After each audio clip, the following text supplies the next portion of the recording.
So this question is a diagram question.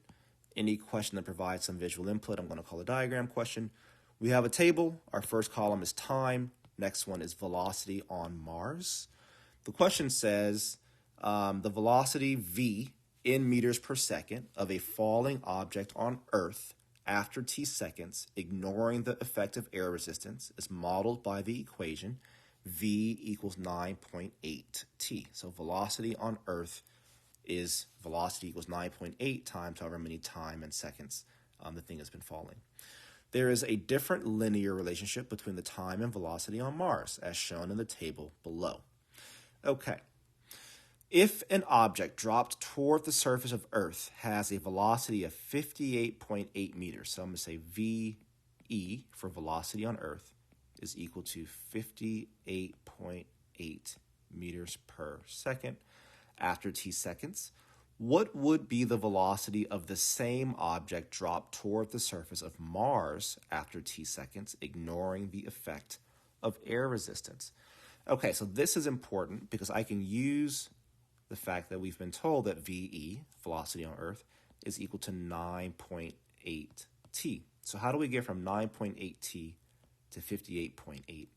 Like, what is the t value that makes that velocity 58.8? Well, I can divide 58.8 by 9.8, and that should give me the t value, or how much time has been falling. So 58.8 divided by 9.8 is equal to 6. So t is equal to 6. So then I take that same information over to the table here and say, well, what would happen at t equals 6? Well, t equals 6 is not on my chart. It's somewhere between 4 and 8. In fact, it should be about halfway between 4 and 8.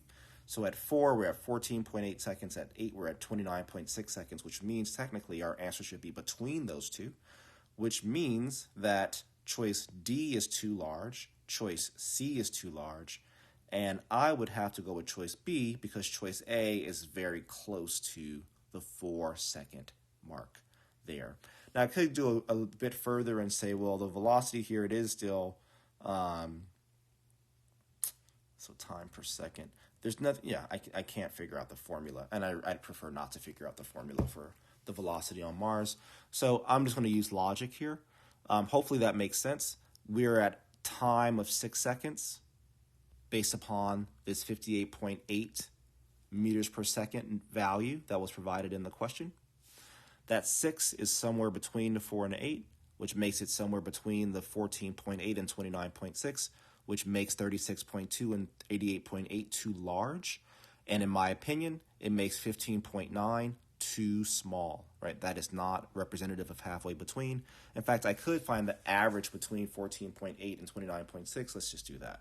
29.6 plus 14.8 equals, and divide it by 2, and it's exactly 22.2, right? So that is exactly where I would want to be. So that's why I'm saying that choice B is the correct answer.